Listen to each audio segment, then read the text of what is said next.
Cordial saludo a estudiantes del curso de Física General, les habla su director de curso y en esta ocasión voy a explicar un ejemplo por medio del cual pretendo abarcar de una manera un poco rápida la temática de vectores, pero en particular entender del vector qué es su magnitud y qué es su dirección.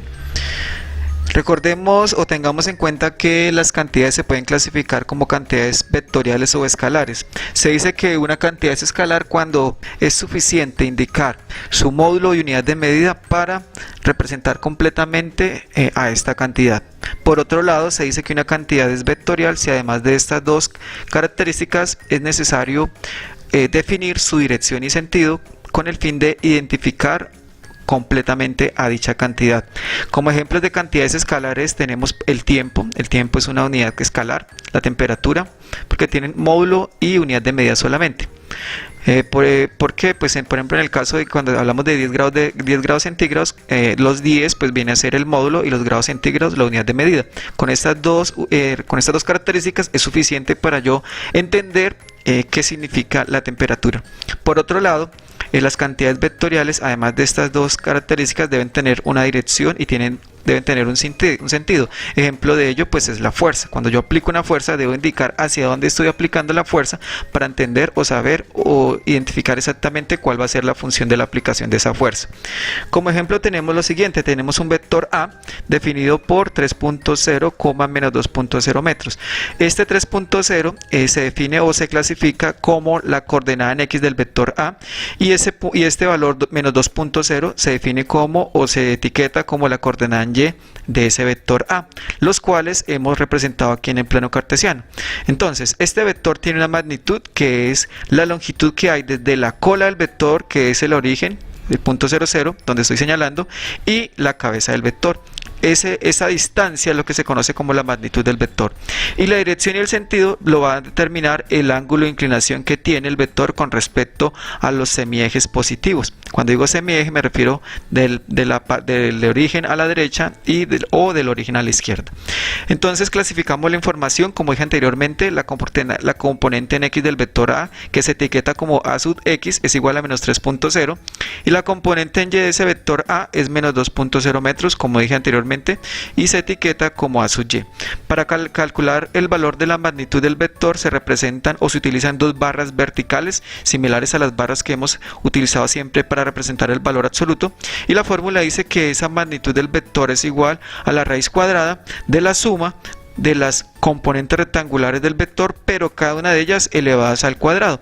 Entonces hacemos el reemplazo directo, elevamos al cuadrado 3.0 metros, eso me da 9.0 metros al cuadrado, elevamos al cuadrado menos 2.0 metros, que es la componente en Y de ese vector A, y eso me da 4.0 metros al cuadrado. Tengan en cuenta que al elevar el cuadrado a una cantidad negativa o a una potencia par, siempre el resultado va a ser un número positivo o una expresión positiva. La suma de estas dos expresiones da 13 metros al cuadrado, sacamos raíz cuadrada 13, eso da 3.60 515 12, y sacamos raíz cuadrada a la unidad metro cuadrado, eso me da metros. Pero como estoy trabajando con dos cifras significativas, eso me lo indican los valores numéricos del ejercicio, debo redondear. Entonces cuento dos cifras significativas que serían el 3 y el 6. El siguiente número que está al lado del 6 es un 0, como es menor que el 5, entonces ese 6, que es la última cifra significativa, la dejo quieta. ¿Qué quiere decir eso? Que esta flecha representada en color rojo, que físicamente se llama vector, mide aproximadamente 3.6 metros. Para el caso del ángulo, que me define a mí la dirección y el sentido del vector, se aplica también una fórmula. Voy a llamar ese ángulo θ y la fórmula me dice que para calcularlo debo aplicar la tangente a la menos 1 del cociente entre la componente en Y y la componente en X.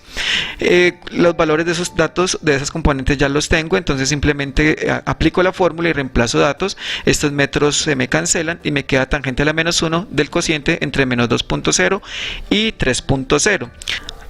Recuerden que para aplicar la función tangente a la menos 1 en sus calculadoras, oprimen la tecla Shift o la tecla 2ND y posteriormente la tecla tangente, abren paréntesis, escriben esta expresión y cierran paréntesis. Al hacer todo ese proceso, pues les va a dar menos 33.6900. Redondeamos a dos cifras significativas, que serían los dos primeros 3. El número que está a la derecha del 3 es un 6, mayor que 5, por lo tanto debo este 3 volverlo 4. Finalmente, entonces se tiene que el ángulo es aproximadamente de menos 34.0 grados. ¿Qué significa que un ángulo sea negativo? Entonces significa que se está midiendo en sentido horario. Cuando es positivo se mide en sentido antihorario. Entonces, ¿dónde están los menos 34 grados en esta gráfica? Desde el semieje positivo de las X hasta el vector que está en color rojo. De esta manera pues he dado por terminado la explicación del ejercicio. Agradezco la atención que me han prestado y espero en una próxima oportunidad presentar más videos tutoriales. Hasta pronto.